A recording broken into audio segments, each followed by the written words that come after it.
Does language fully describe things? Is the human mind capable of truly understanding the universe?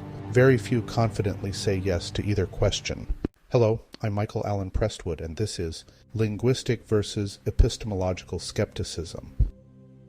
This is the story of abstraction, the idea that language and our mental perceptions are abstractions of reality.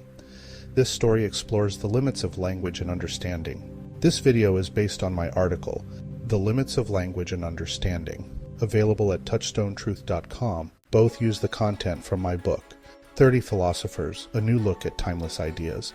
Okay, here we go. In Chapter 4, I cover Lao Tzu's Unknowable Tao, the idea that the true nature of the universe is beyond both language and human understanding. Linguistic skepticism is the idea that language cannot fully represent what we experience. In contrast, epistemological skepticism is the broader idea that humans can never fully understand reality, whether due to cognitive limitations, the existence of other realms, or other fundamental constraints. In 1922, Ludwig Wittgenstein said, "The limits of my language mean the limits of my world." Wittgenstein was questioning whether language can fully capture our thoughts. Think about trying to describe a sunset to someone who's been blind from birth. You could use 1,000 words, but no language could truly convey it. You could use every poetic word in the dictionary, paint vivid images with metaphors, and borrow from science to explain the way light scatters across the sky at dusk. But no matter how hard you try, there's an undeniable truth. Words alone will never capture the raw experience of seeing the sunset. This thought experiment captures the idea that our words are abstract representations of our pre-linguistic thoughts. Those raw thoughts before your inner voice puts them into words. Linguistic skepticism suggests that language, as powerful as it is, falls short in conveying reality as we experience it. Here's your first takeaway. Our words only resonate deeply with others who have shared the same or similar experiences. Without common ground, the true meaning behind our words remains elusive. Linguistic skepticism isn't just a thought experiment or a philosophical curiosity. In everyday life, we constantly encounter the limitations of language.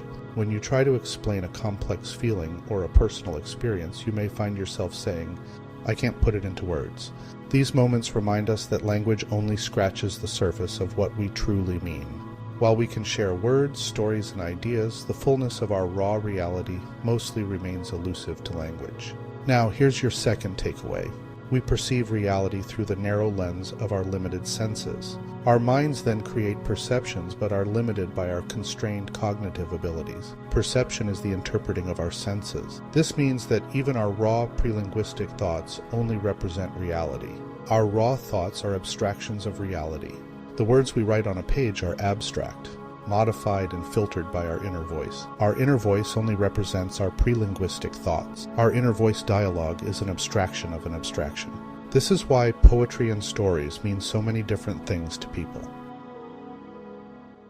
Beyond language, epistemological skepticism questions whether we can ever truly understand reality at all. It argues that dimensions, truths, or realms may lie forever beyond our grasp.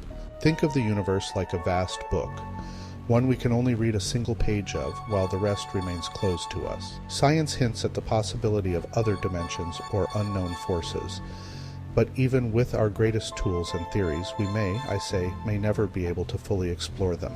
It just might be that there are truths that, like the concept of color to someone blind from birth, are simply inaccessible to us. I'm Michael Allen Prestwood, reminding you that our words are just abstract representations of pre-linguistic thoughts, and we live in a realm we're still trying to figure out. For the full story, get my book, 30 Philosophers. It tells the story of 30 anchor philosophers spanning the last 5,000 years. Thanks for watching. Please like this video and subscribe to the Touchstone Truth channel, where we build wisdom using humanity's best ideas.